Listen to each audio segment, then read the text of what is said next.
right, we're about to do another one, y'all. Here we go.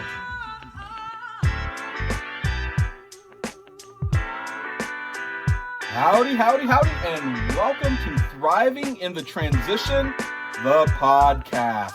People, this is episode 13. Yes, lucky number 13. But don't worry, I burned some incense, I splashed the microphone with holy water, and I even sacrificed a chicken. Well, okay, it was a spicy chicken sandwich from Popeyes, but a chicken was killed somewhere at some point.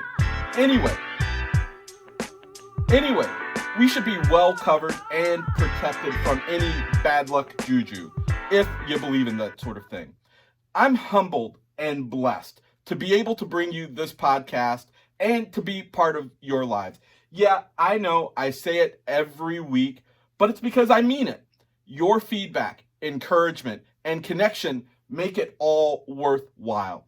Doing this and connecting with you is truly amazing and inspirational for me, and I hope that you feel the same. What's more, I'm starting to see you all connect with each other, which is super cool to be a part of. So, yay me, yay you, and yay us. As we continue to grow and broaden our audience here, go ahead and give us that 5-star rating. Follow us, subscribe, add positive comments, like us, or give us a thumbs up. What I'm ultimately trying to say, what I try to say every week, you should connect and engage with us. We're worth it. We won't waste your time. I promise.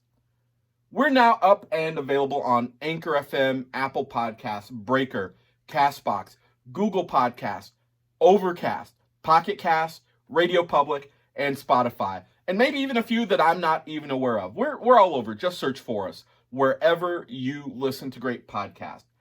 We strive to be among that list of great podcasts that you listen to and ultimately find useful. Why am I doing this? The answer is, well, in fact, it's the same answer that I give my children sometimes. Because. That's why, damn it, because. I dare you to go tell your mother. Oh, by the way, it's Mother's Day today. Happy Mother's Day, Kel. The truth is simply this. I want to practice what I preach. I absolutely believe that part of my purpose in this life is to connect with others and to help bring folks together.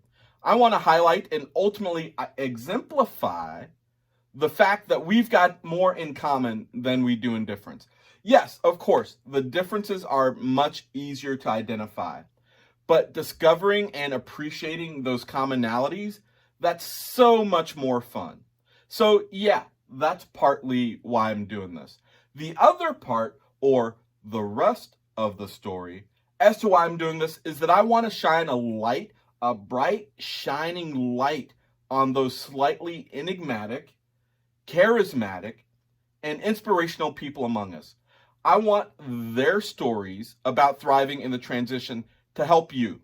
The theory being that hearing other people's stories of success will give anyone that may be struggling with motivation or encouragement that ability to continue to thrive in their own respective transitions. So today is usually where I would introduce a guest, but you're stuck with me, and I hope that's okay. Well, to be honest, it kind of has to be, right? You already downloaded this episode or hit play, so you might as well listen to the whole episode. All right, deal with it. But I do promise you won't be disappointed. Today, I want to talk about choices. Choices are everything in a transition. Choices are the difference between getting the job or not. They're the difference between meeting the love of your life or sitting home alone all by yourself, maybe even in the dark. Choices are even the determining factor between happiness and dissatisfaction. And I'm not talking about choices in being right or wrong or making a good choice or a bad choice. I want to talk about choices in terms of being responsible for those choices and their outcomes versus choices to become a victim and blaming the world for the outcome of those same choices. You with me? Does that make sense? Before I get into things too much, I like to go to the internet and give some definitions of things just to make sure we're on the same page. In this case, I want to talk about the definition of those three things: choice, responsible, and victim, right? I just, again, want to level set to make sure we're there. So choice, it's got four different definitions that I'll run through. One, an act or instance of choosing, a selection.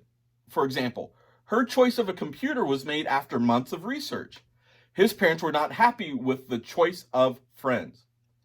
Two, the right, power, or opportunity to choose, an option. The child had no choice about going to school, right? Three, the person or thing chosen or eligible to be chosen. This book is my choice. He is one of many choices afterward. And the last one, simply an alternative. There is another choice. So where we're going to play is likely that first one, right? The act or instance of choosing, making a selection. The coolest thing to me about choice is that you always have one. Always. There's never a situation where you don't have a choice. Now, granted, I will completely admit the choice may be difficult, or you may not want the perceived outcome, or you may not even like it, but it's always a choice. You always have that choice. Here's the thing that I really appreciate about choice. If you don't like the results that you've been getting in life, choose differently. We all tend to have a pattern in the way we make choices, the way we make decisions. Understanding those patterns is key, and typically the best way to see one of those patterns is to look at your results. So if you don't like the results that you get, choose differently. It's that simple. Now, the definition of responsible, right? There's several here, and as I'm looking at my notes, I won't run through all of them, but I'll hit the top three for the definition of responsible. Number one, answerable or accountable, as for something within one's power, control, or management, right? He is responsible to the president for his decisions. Two, involving accountability or responsibility, as in having the power to control or manage. This person was promoted to a responsible position within the firm. Three, chargeable with being the author, cause, or occasion of something, usually followed by for. Here's an example. Termites were responsible for the damage. You get the idea, and what I'm talking about here is likely a combination of all three of those things.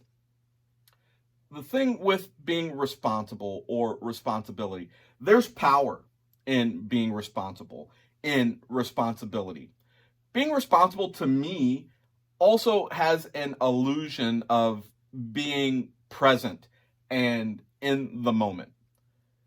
There's also an implied capability, meaning I'm capable of having an impact on my life and my life situation, ultimately my destination. Anything else, anything short of that, means giving up, surrendering, and letting things happen by chance. Now, last week, you heard me talk about this little piece of myself with Lucy Coelho in episode 12. Sometimes instead of just being, I lean towards being responsible. I personally find it difficult not to be responsible, even in those times where I don't need to be or where I don't have to be. That's my stuff. I'm working on it. I'm a work in progress just like everyone else. But that's where being responsible, responsibility lands for me. Now that third word, victim. The definition of victim: a person who suffers from a destructive or injurious action or agency, as in the victim of an automobile accident. 2, a person who is deceived or cheated as by his or her own emotions or ignorance, by the dishonesty of others, or by some impersonal agency. For example, a victim of misplaced confidence, the victim of a swindler, a victim of an optical illusion. 3rd, a person or animal sacrificed or regarded as sacrificed. War victims. So the one thing I'll say about victim right now, that spicy chicken sandwich from Popeyes, that was clearly a victim. That was sacrificed to my appetite. Short of that, we're likely talking about a combination of the previous 2. Not the sacrificing victims or war victims or anything like that. Likely the one that talked about being deceived or cheated by his emotions or ignorance or something like that. One of the most offensive descriptions in the world to me is being called, being considered, or being thought of as a victim. That probably doesn't surprise you, given what I just said about being responsible and even taking on responsibility when I don't need to or have to. That victim word actually happened to me during a 360 review at a leadership conference at a former employer. And this was years ago. So a 360, if you're not aware, it's where you get feedback from direct reports, people you report to, and peers. So it's that 360-degree look of you, your performance, your personality, your leadership, all of those things. And it usually comes in the form of questionnaires. And there's usually some open space for free-form responses, open-ended responses where people can, in essence, just tell you what you think. And the point, having that information will help you improve as a leader and, be merry and happy and go on and all that good stuff. Well, for me, one of the open-ended comments said something about me being a victim and how I chose to let things just happen or blame other people for my circumstances, which I thought was incredibly laughable. And others in the group very quickly picked up on how much that impacted me, partly because none of them could see me that way either. And clearly it stayed with me, hence me talking about it years later on this podcast. Victims in general are the opposite of the responsible. Victims have no power. Life happens to them solely on the whims of fate or the permission of others. They're captives to circumstance. Now, I can wax poetic. I can wax poetic about these 3 topics all day. Just go and talk and rant and rave. That's not my intent. I want to explore today's topic by using various quotes or pieces of conventional wisdom. There are a ton of them out there. Just search for any one of those things, quotes on being a victim, quotes on being responsible, quotes about choices. There's a ton. You'll find a lot of them. And you hear them every day. So much so that you may not even recognize them. Now, I use very intentionally the phrase conventional wisdom, meaning the ideas and theories have been time tested and are generally accepted as being true or relevant. Personally, there's a time and place for conventional wisdom, simply because what works for Fred, Bobby, or Jenny may not work for you. In this case, however, this is one of those topics where I truly believe conventional wisdom absolutely applies, regardless of the individual or the transition. So all that being said, all that being built up here, let's go ahead and jump into this topic of choice, responsibility, and victim mentality right after this little break.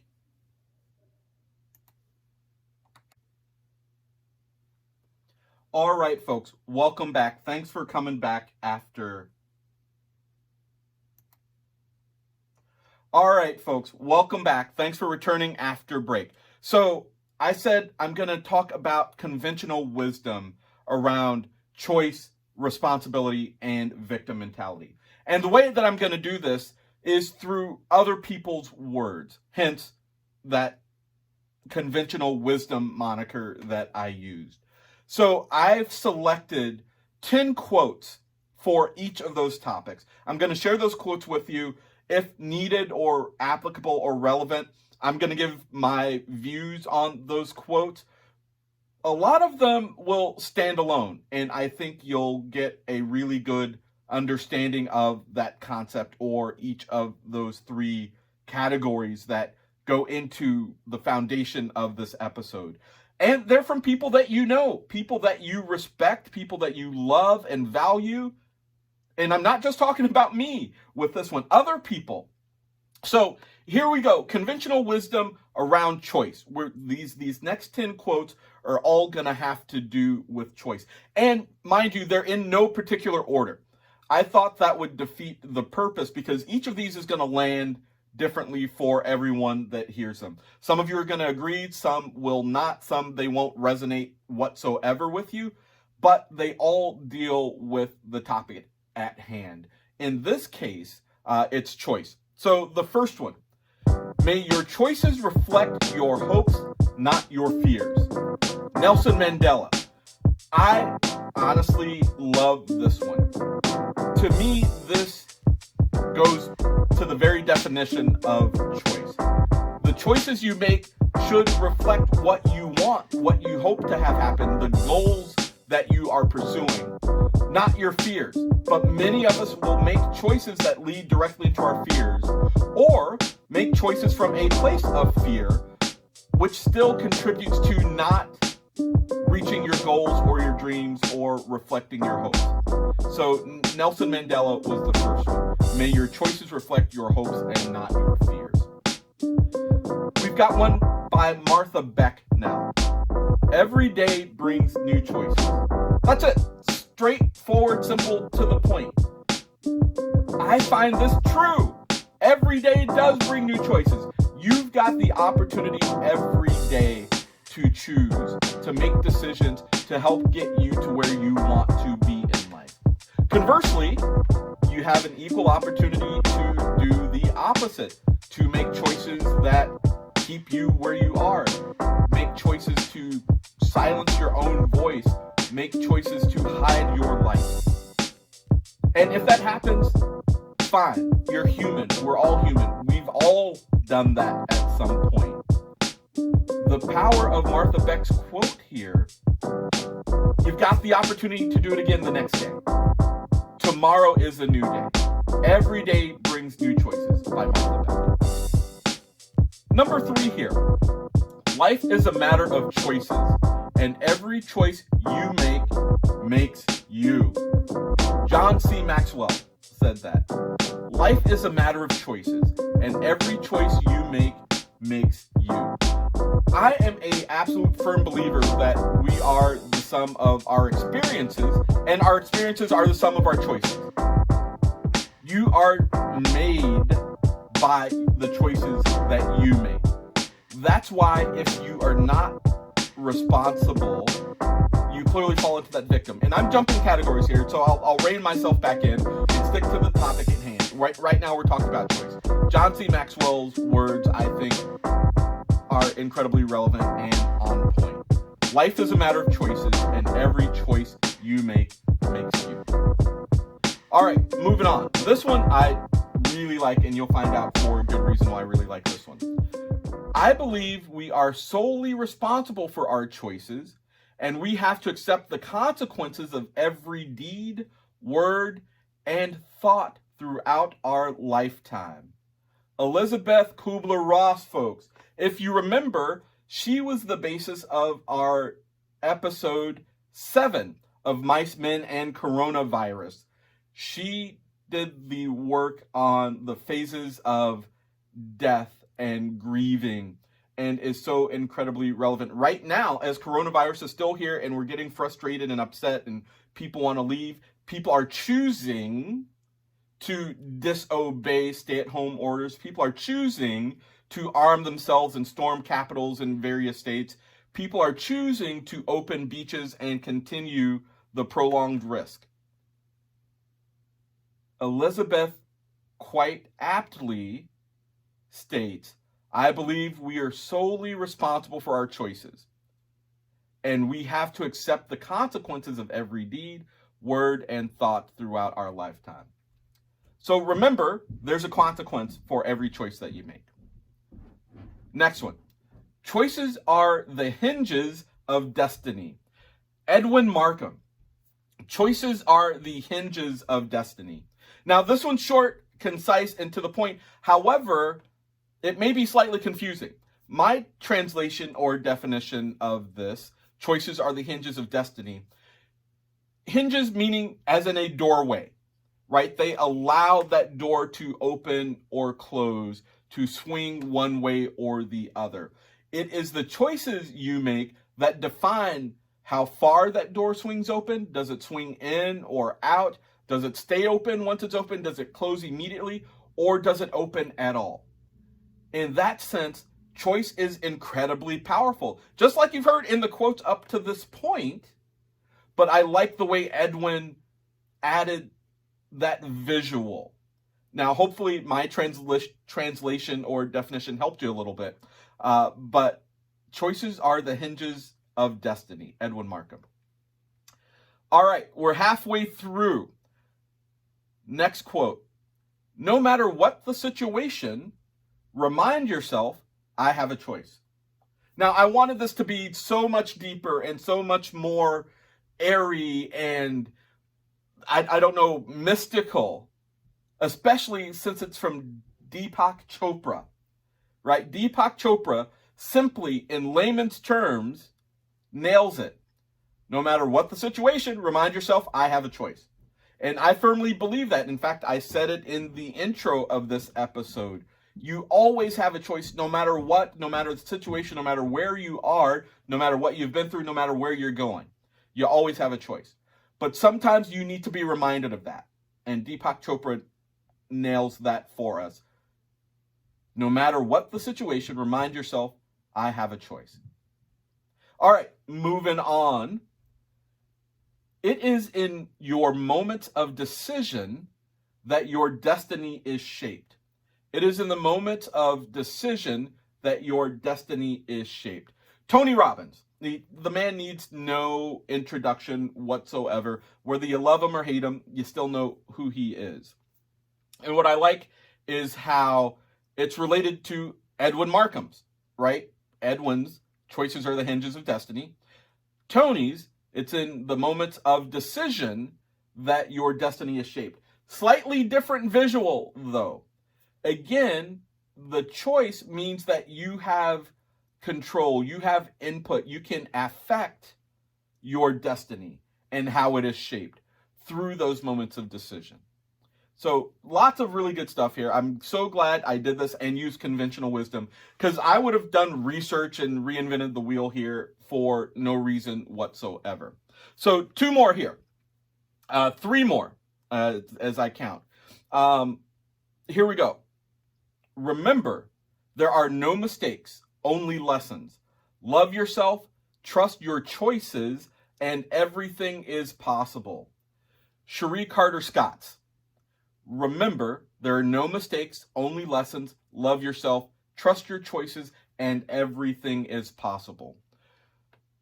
Again, every day is a new day. Every day, every choice, every decision is an opportunity to learn, to improve, to move forward. And the critical message from Cherie Carter Scott is that don't penalize yourself, right? So many of us will blame ourselves, or if we slide into full victim mentality, blame everyone else. But we blame ourselves. Oh, that didn't go well. I made the wrong decision. That worked out poorly. I should have known better. I wasn't good enough. I wasn't strong enough. I wasn't brave enough. All that falls away. There are no mistakes, only lessons. Love yourself. That's key here. And Cherie Carter Scott nailed that. So even as you make choices, you will not make all the right choices. No one ever does. Sometimes there's limited information, limited visibility, limited resources, whatever, but you still need to make a choice. Because ultimately, not making a choice is a choice, right? But they're only lessons. Love yourself, trust yourself, and your choices. All right, now there's 2 to go. Destiny is no matter of chance. It is a matter of choice. It is not a thing to be waited for. It is a thing to be achieved. William Jennings Bryan. Amazing little quote here. Destiny is no matter of chance. It's a matter of choice. It's not a thing to be waited for. It's a thing to be achieved.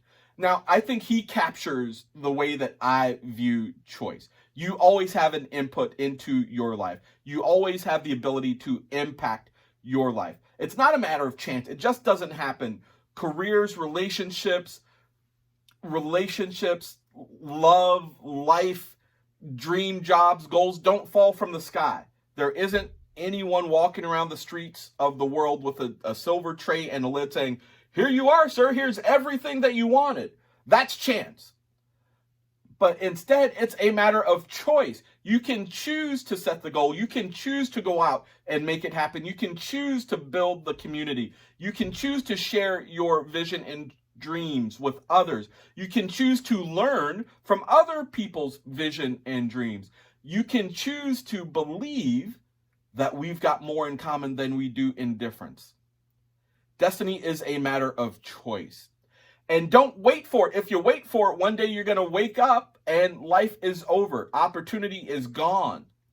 And then you're going to regret things, right? Waiting for it implies that you don't have control and just wait and be patient and it's going to come. I instead choose to believe that you go make it happen, as William Jennings Bryan does here. It's not a thing to be waited for.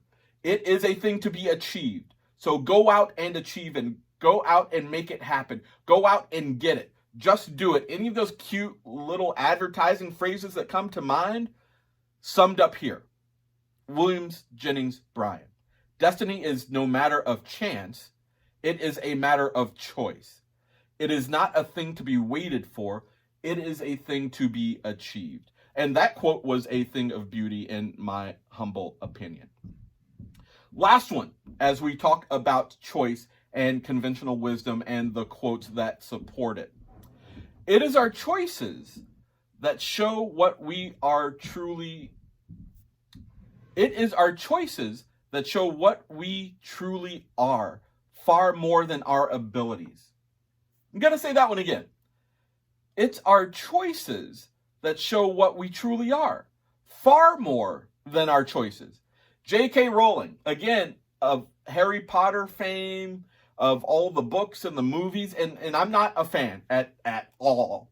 However, this quote is starting to, be my tipping point. I'm leaning towards being a fan here because it is our choices that show who we are. It's not the ability, because if it were simply ability, we can dismiss so much. Oh, that didn't happen because I wasn't able to. Oh, they got that because they're better suited than I. They've got the ability. Oh, there's no way for me to get the ability. To get the ability, I would have had to spend money on a degree or certification or get experience, or it takes a certain amount of time to develop the ability. All circumstances. I don't care how you chalk it up. All circumstances.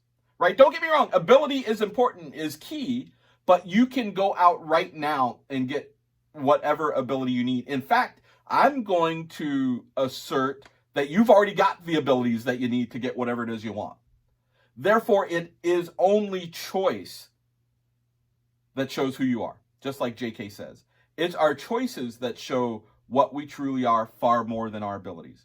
Because here's the thing, you can have all the abilities in the world and choose not to use them, to squander them, to put them on the shelf, to hide them under a bushel. Oh no, to let your light shine or not. See what I did there? Little Sunday school song reference with the hiding your light under a bushel. Anyway, it's not about abilities, because people that have amazing, amazing abilities and choose not to use them, choose not to display them, or choose to use them in a counterproductive way. So it's our choices that show who we truly are, not our abilities. All right, folks, that was the 10 quotes or pieces of conventional wisdom surrounding choice. If you're not won over that choice is a critical part of thriving in the transition. I was going to say, there's no hope for you, but that's not true. There's always hope. If you believe that choice is not that critical part, keep listening, because combined with responsibility and the conventional wisdom around being a victim, you're going to come back to it. I believe you have no choice but to understand that choice plays a huge part in your transition and how you thrive or flail in that transition. But now we're going to move on to the next topic, responsibility. If there were those quotes on choice, responsibility is going to be just fabulous. And I'll tell you right now, it is. Most of these people you're going to know, hands down. A couple you may not. But that's part of the fun of relying on conventional wisdom, because it is conventional. It doesn't have to only come from famous people or well-known people or experts in any certain field.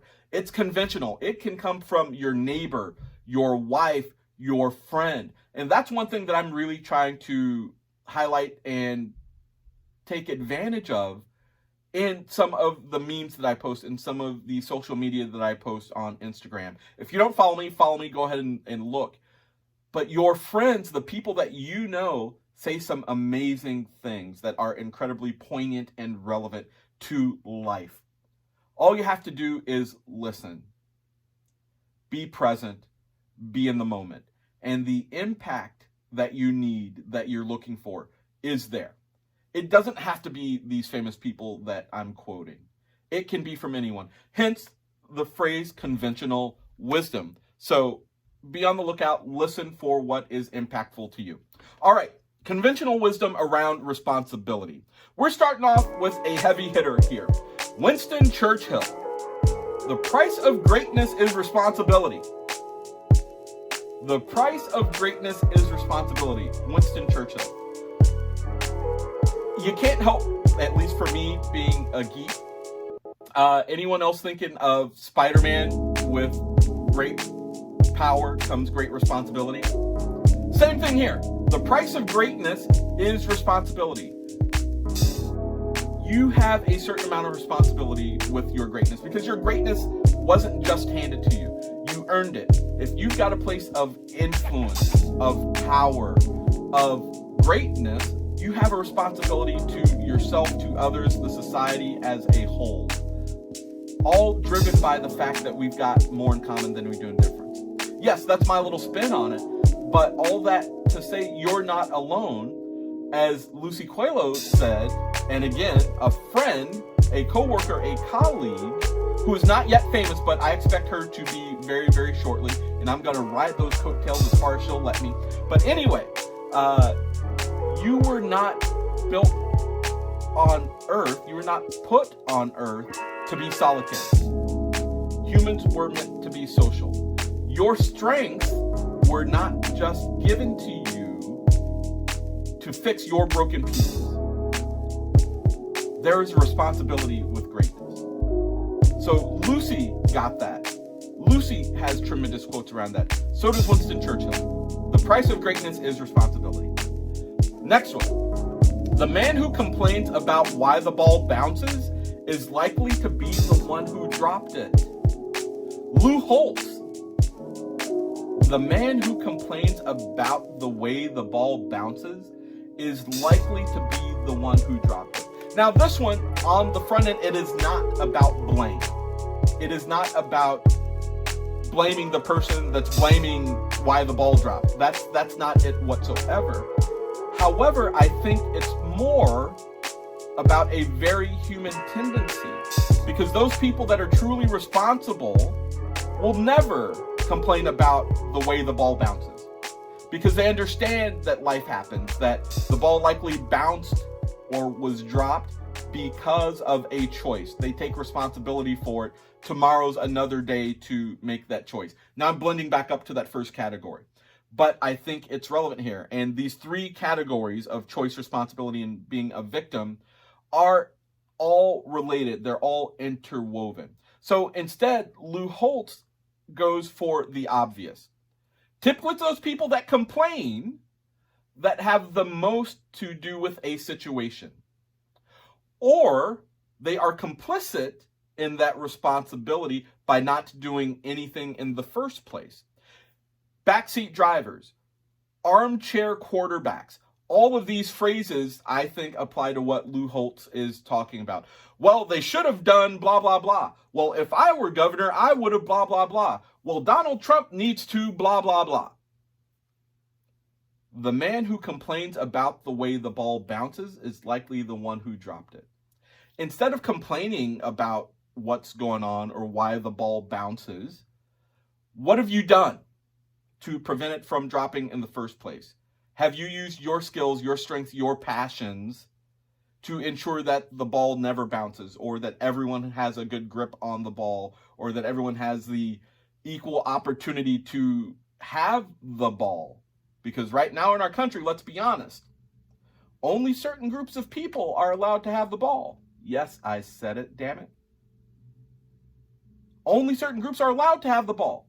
So when they drop it, we're all over it. Oh, well, they messed up. There they go again. I think that's a natural human reaction. And I'm going way deeper on this than I intended to. But all of that is rolled up into Lou's simple quote. What are you doing? What can you do to improve the world? Simply what it comes down to. The man who complains about the way the ball bounces is likely to be the one who dropped it. All right, I'm going to go ahead and move on from this one. Next one. You must take personal responsibility. You cannot change the circumstances, the seasons, or the wind, but you can change yourself. Jim Rohn. You must take personal responsibility. You cannot change the circumstances, the seasons, or the wind, but you can change yourself. That goes back into my earlier definition, right? Responsibility has a power to it. It has a capability. There are certain things that you absolutely can't control. You can't control the wind. You can harness its power, but you can't change it. You can't change the seasons. Winter's going to come, fall's going to come, spring's going to come, summer's going to come. But you can prepare yourself for each of those seasons.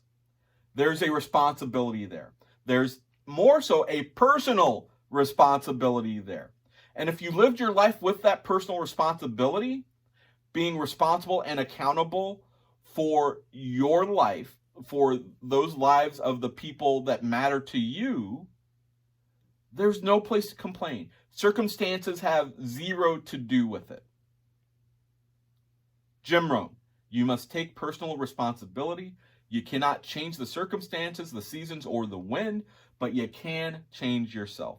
And it's all about changing yourself. That's what thriving in the transition is all about. There would be no change in yourself without a transition. That's why the transition exists, because you're changing yourself. And hopefully you're in control of that change versus circumstances forcing you to be there. Then things are so much more difficult. That's why this podcast exists, to shed a light on that fact and the people that have done well in those transitions. As you change yourself, circumstances don't matter. Thanks, Jim. All right. In the long run, we shape our lives and we shape ourselves. The process never ends until we die. And the choices we make are ultimately our own responsibility. How common is that? How powerful is that? How straightforward, no pretension, no airs, as my grandma would say. She's putting on airs. No, you couldn't be any more straightforward than that. Eleanor Roosevelt said that, folks. In the long run, we shape our lives and we shape ourselves. The process never ends until we die. And the choices we make are ultimately our own responsibility. I'm not even going to try to add anything to that because that's just so straightforward and to the point. Next one. Most people do not really want freedom because freedom involves responsibility, and most people are frightened of responsibility. Sigmund Freud said that. Most people don't really want freedom because freedom involves responsibility, and most people are frightened of responsibility. But you can't tell anyone that. One, it's easier to see other people's stuff than your own. So that's part of the issue, right? It's, oh, that's their problem there. Nobody wants to hear about their problems from you. That's part of the deal. Freedom isn't free. There's a certain amount of responsibility that comes with it that harkens back to everything that we talk about. The price of greatness is responsibility. Winston Churchill. Sigmund Freud is saying something very, very similar. On the front end, we all want it. Everybody wants something for nothing. I want freedom. Give me my freedom. It's my amendment, whatever, right to do whatever. No, it's not. Every freedom you have comes with responsibility. Until you accept the responsibility, exercise the responsibility, there's really no freedom. Or not to the fullest extent that it should or could be. Feel me on that? And I've thrown some intentional pauses there. To me, this is way deeper, and of course it's going to be deep coming from Sigmund Freud, than on the surface. So any noise that you hear about lift stay-at-home orders, open the economies, you made this bad decision, blah, blah, blah, my freedoms are hurt, I can't stay in my house with my 65-inch TV and Wi-Fi and all the food I could possibly eat because I bought all the toilet paper and all the meat as soon as I heard there was a potential shortage and I can afford to, freedoms are hurt. Stop whining. Take some responsibility. And, I caught myself. Apologies. That was a really large soapbox I was on. I had to drive that point home, right? But Sigmund, I agree. Most people do not really want freedom because freedom involves responsibility, and most people are frightened of responsibility. Okay, I'm going to move on. I have to move on. Otherwise, you're not going to come back to the podcast, and I really want you to because this is some really good stuff here. Okay, we are, okay, here we go. We are made wise not by the recollection of our past, but by the responsibility for our future. I'm glad we shifted gears there. This is way more positive. We are made wise not by the recollection of our past, but by the responsibility of our future. George Bernard Shaw saying, you can look at the past, right? We can lament it. It's not about looking at the past and being happy or sad or dissatisfied or frustrated or whatever. But you have the responsibility to your future. You control where your future is going. You have an input. You have an impact. You've got the power to do something more than just reflect. To me, that's what George Bernard Shaw is saying. We are made wise not by the recollection of our past, but by the responsibility for our future. And as you recollect the past, as you reflect, reflection is an amazingly powerful thing. However, it's typically used best in order to impact the future. I said it already in this episode. If you don't like the results that you've gotten or that you are getting, make different choices. Choose differently. That's exactly what he's saying. It's not looking at the past alone that makes us wise, but the responsibility of our future that looking at the past gives us that insight, that additional power to make different choices. That's where the power is. Okay, next one. You cannot escape the responsibility of tomorrow by avoiding it today. You cannot escape the responsibility of tomorrow by evading it today.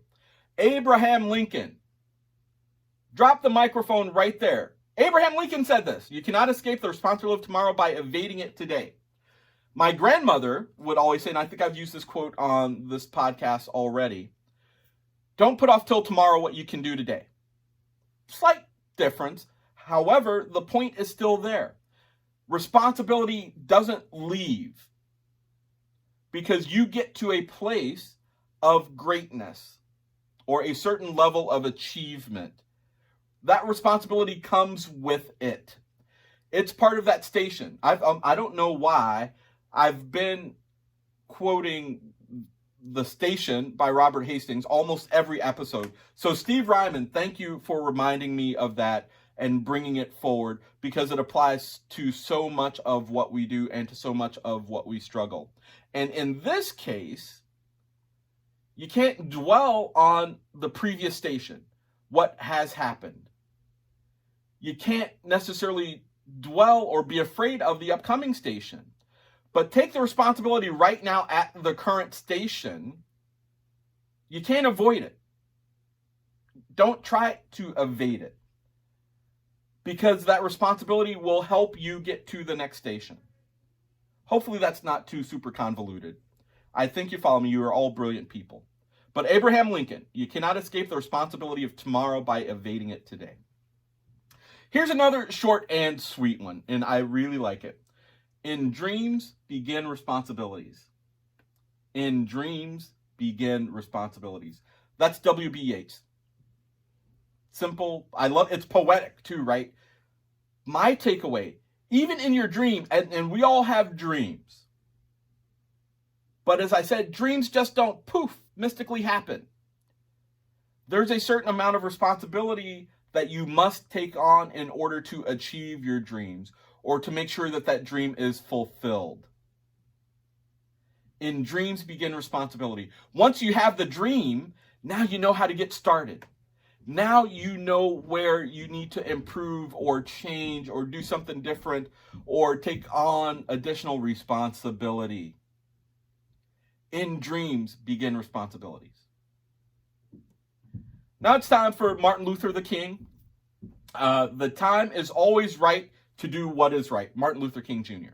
The time is always right to do what is right. And I love how some of these do connect, right? Martin Luther King Jr., Abraham Lincoln. Abraham Lincoln said, you cannot escape the responsibility of tomorrow by evading it today. Martin Luther King Jr., the time is always right to do what is right. Don't avoid it. Don't evade it. Don't put it off. The time is always right. But I'm scared. The time is right.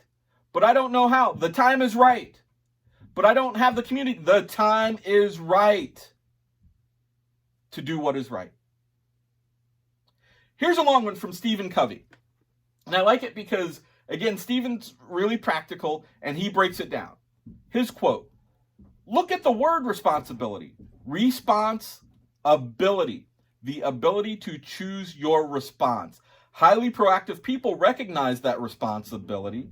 They do not blame circumstances, conditions, or conditioning for their behavior. Their behavior is a product of their own conscious choice based on values rather than a product of their conditions based on feeling. Stephen Covey. He just put all of those quotes together and wrapped them up in one, and even gave you this visual for the word responsibility. Response-ability. Able to have a response, able to respond. Completely brilliant, Stephen. Thank you for that. Again, conventional wisdom. So if some of these are like, oh yeah, that totally makes sense. That's the point. That's why it's called conventional wisdom. That's why all of these people have quotes. That's why a lot of these resonate with you. That's the intent. That's the goal. All right. Now let's talk about victims. Victimhood, victim mentality, and the conventional wisdom there. So I said early on, being a victim is the opposite of being responsible. And I think you'll see it. The cool thing about these quotes, they kind of fell into two categories, right? The one of, yay, don't be a victim, you can do it. And two, hey, this is what it's like being a victim. They both apply. So let's go ahead and get started. And I love the people here, like all over the map of history. So don't let me be the judge. You tell me what resonates with you. Okay. No one saves us but ourselves. No one can and no one may. We ourselves must walk the path. Buddha. How can you argue with Buddha? You can't. You have to do the work. You have to be responsible. So this isn't calling out victims necessarily, but saying, don't be that victim. Don't let life happen to you. No one can save us but ourselves. No one can and no one may. We ourselves must walk the path. Buddha. Here's one from Mahatma Gandhi. No one can hurt me without my permission. Simple, almost sweet even. Nobody can hurt me without my permission. So even as you root yourself firmly in a cocoon of victimization. No one can hurt you without your permission. Even in the deepest sense of victimhood, there is responsibility. No one can hurt you without your permission. What responsibility did you have in that hurt? Right? To me, that's what Mahatma is saying. The world just doesn't happen to you without your permission. You at some point made a choice to allow that hurt in, to allow it to happen. That's why I said being responsible has power. If you don't see that, reflect, look, and we'll try and wrap this up here shortly at the end and get you to a better place. But nobody can hurt me without my permission. Mahatma Gandhi. All right. You have power over your mind, not outside events. Realize this, and you will find strength. Marcus Aurelius, ancient Greek ruler, coming out of the box with tremendous words. Translation: don't be a victim. No, you can't control circumstances, like you can't control the wind. But realize there are certain things that you can't control, but you've got power over your mind, and there you will find strength. Amazing. Absolutely amazing. Moving on, because these are really good, so I want to get through all of these. Trust yourself. Create the kind of self that you will be happy to live with all your life. Make the most of yourself by fanning the tiny inner sparks of possibility into flames of achievement. Golda Meir. If you don't know Golda, look her up. Amazing, amazing woman. Some of you are like, of course I know who Golda Meir is. Great for you. Not everyone does. Trust yourself. Create the kind of self that you will be happy to live with all your life. Make the most of yourself by fanning the tiny inner sparks of possibility into flames of achievement. To me, for anyone that's in that victim place, that the world is happening to them, this is pure motivation, right? Fan the tiny inner sparks of possibility into flames of achievement. AKA, you can do it. That simple. Here's a good one. Never be bullied into silence. Never allow yourself to be made a victim. Accept no one's definition of your life. Define yourself. Harvey Fierstein. Just a tremendous thing. Again, taking that responsibility, defining who you are. You can do it. Taking what you want. You have a voice. Use your voice. Set your goal. All of those things I put onto his words because I think they absolutely apply. And I know some of us feel bullied. As such, we've learned or made a choice to not speak up. His words say, don't be bullied in silence. You've got a voice for a reason. Use that voice. You can do it. Never allow yourself to be made a victim. Never allow yourself to be made a victim. That's how strong Harvey Fierstein's words are. Accept no one's definition of your life except your own. Again, things are just flooding back to me. Now it's Lucy Coelho. Last episode talked about being defined by others. No, define yourself. Victims allow themselves to be defined by other people, by the circumstances, by deficiencies. Never allow yourself to be in that place. Define yourself. Here's one by Laura Schlesinger. When you're the victim of the behavior, it's black and white. When you're the perpetrator, there are a million shades of gray. That's making me smile because it's so easy when you're a victim, right? They did it to me, that happened. They did it to me, that didn't happen. Black and white.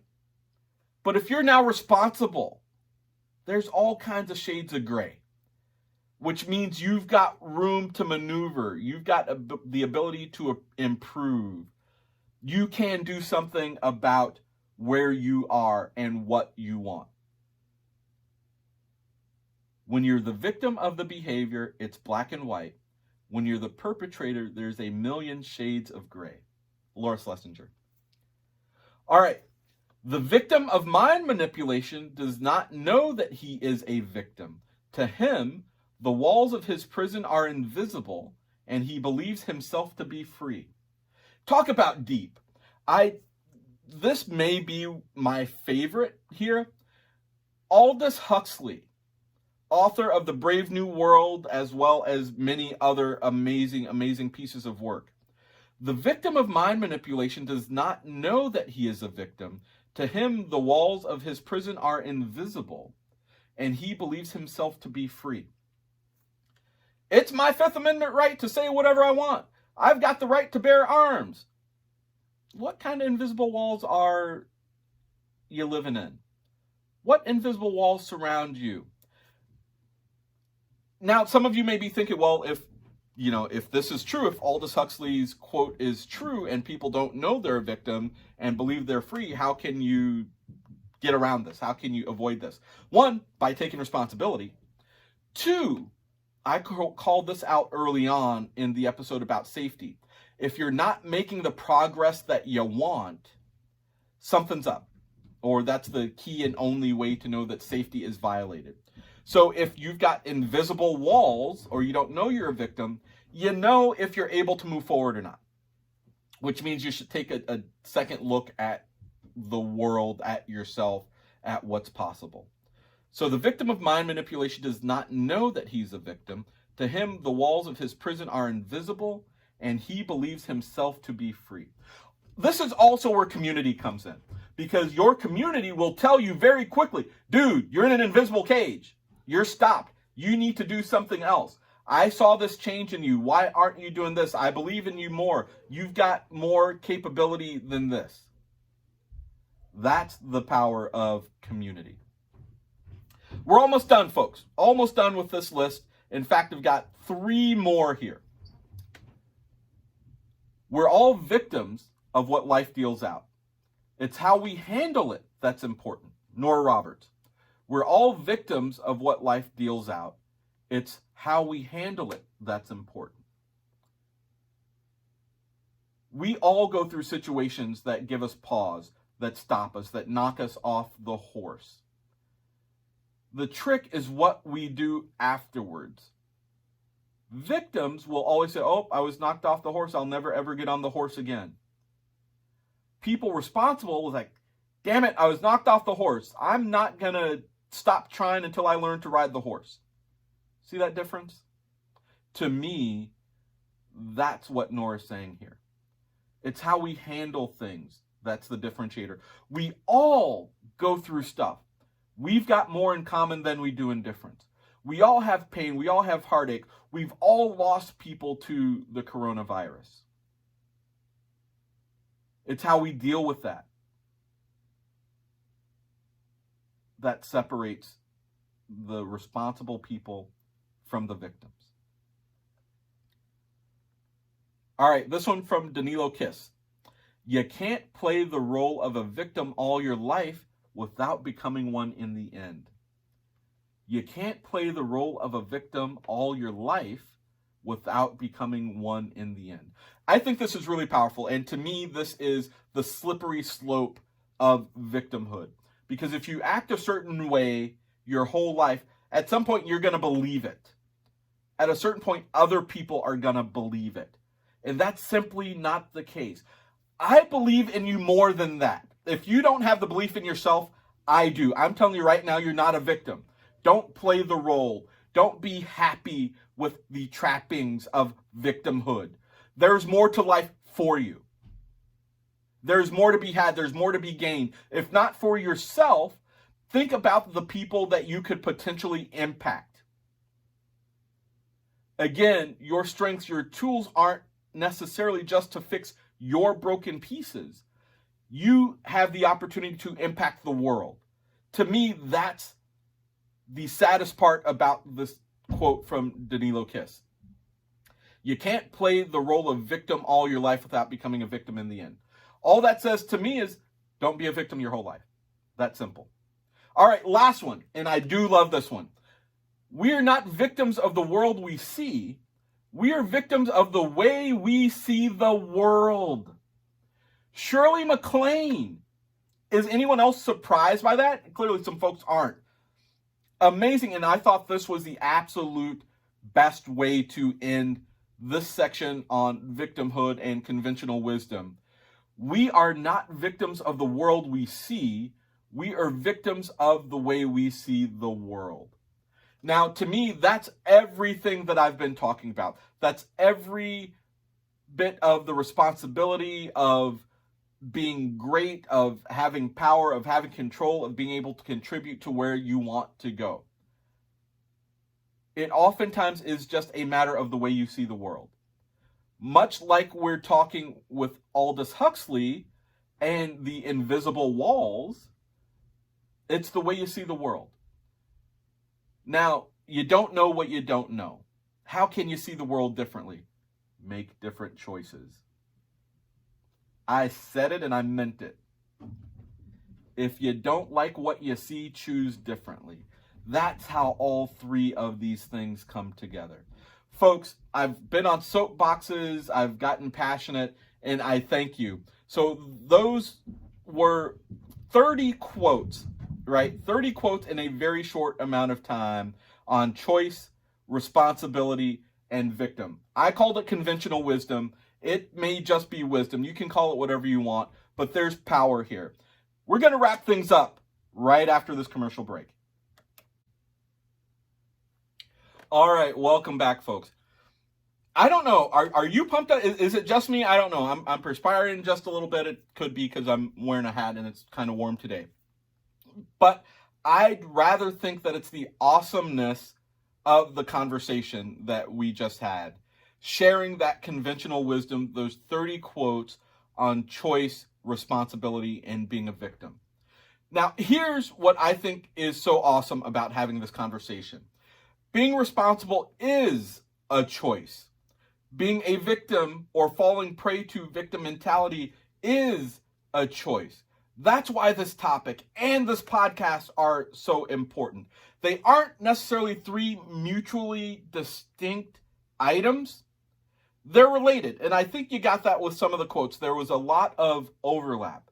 Now, I covered a lot of really cool, really powerful, insightful, thought-provoking quotes during this episode. And I know some resonated more than others. I'm curious, which ones resonated with you? Which ones surprised you? Let me know. Send me an email, leave it on a post, a direct message, however you can connect with me, connect with me. I'm really curious because I know that not every quote resonated with every person. That's what makes me curious.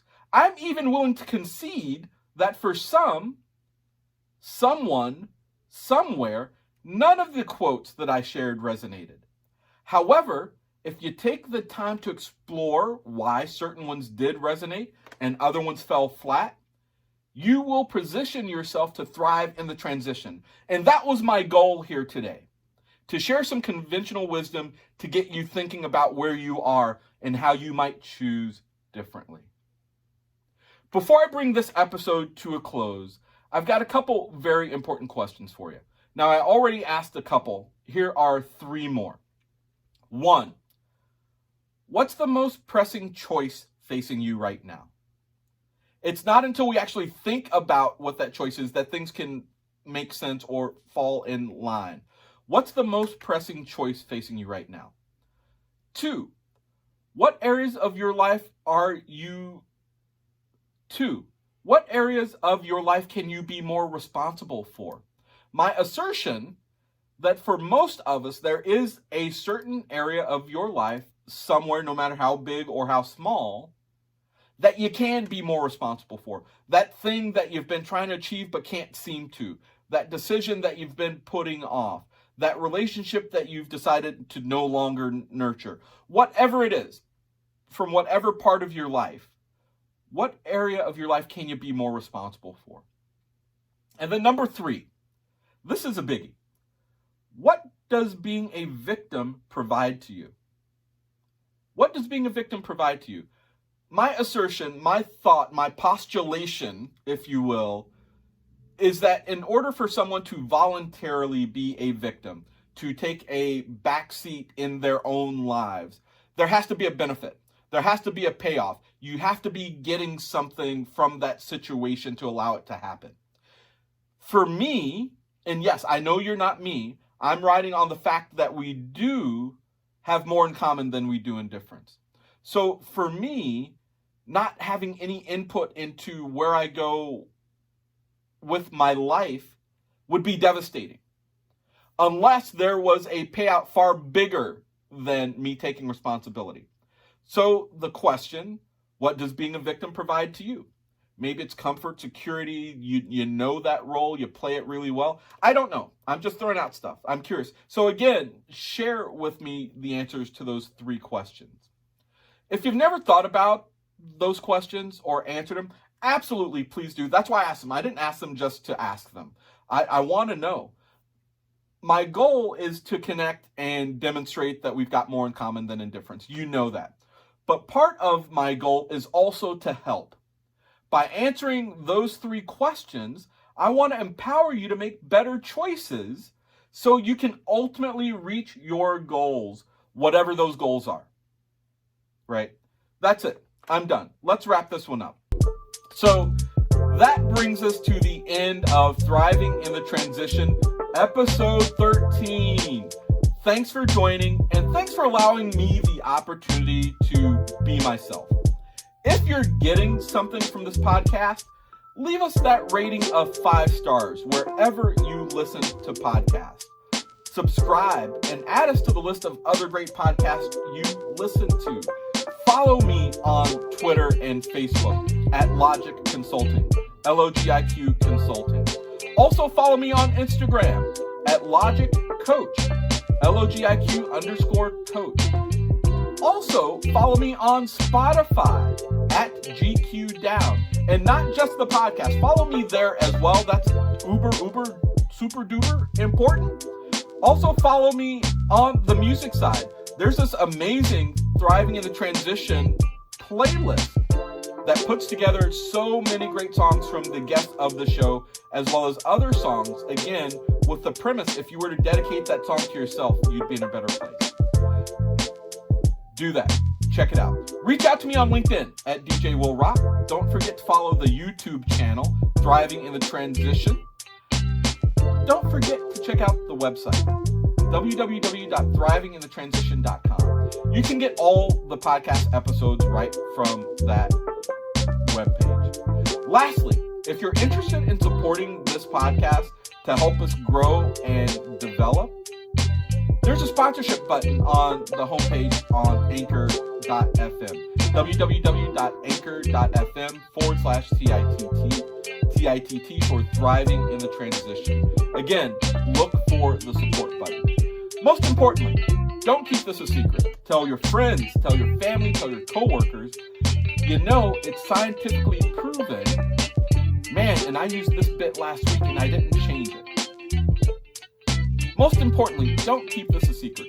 Tell your friends, tell your family, tell your coworkers. Yell it out the window when you're doing that graduation parade for the seniors of 2020. Wish them good luck. Wish them the ability to get together soon, but also tell them you should listen to Thrive in the Transition. It's going to be critical as you face adulthood. Yeah, go ahead and do that. That's it, folks. Until the next episode, cheers. Have a great day.